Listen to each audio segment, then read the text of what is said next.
हनुमान जी वो भगवान हैं जो बजरंगबली के नाम से जाने जाते हैं। वो शक्ति, साहस और भक्ति का प्रतीक हैं।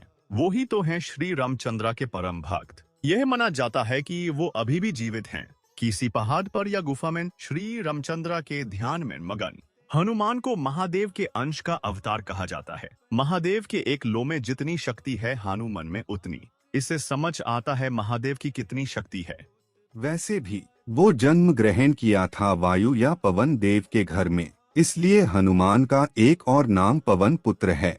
उनकी माँ थी अंजना या अंजनी। बचपन में वो नहीं जानते थे कि अनमेन इतनी शक्ति है, इसलिए एक बार सूर्या को कमला समझकर खाने चले गए थे।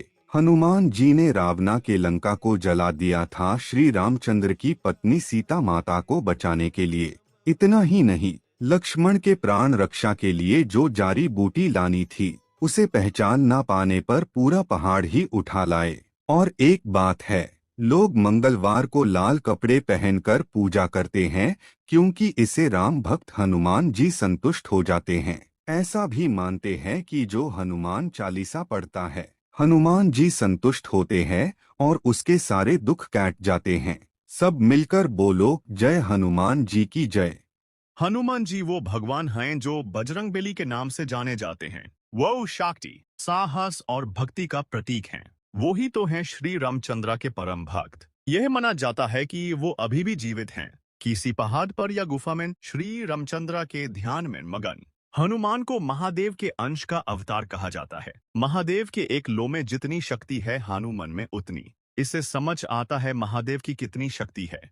वैसे भी वो जन्म ग्रहण किया था वायु या पवन देव के घर में, इसलिए हनुमान का एक और नाम पवन पुत्र है। उनकी माँ थी अंजना या अंजनी। बचपन में वो नहीं जानते थे कि अनमेन इतनी शक्ति है, इसलिए एक बार सूर्या को कमला समझकर खाने चले गए थे।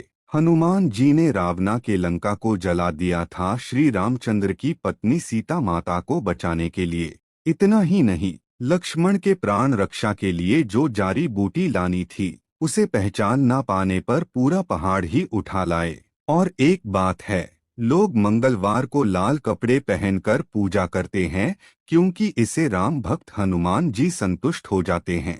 ऐसा भी मानते हैं कि जो हनुमान चालीसा पढ़ता है हनुमान जी संतुष्ट होते हैं और उसके सारे दुख कैट जाते हैं। सब मिलकर बोलो जय हनुमान जी की जय।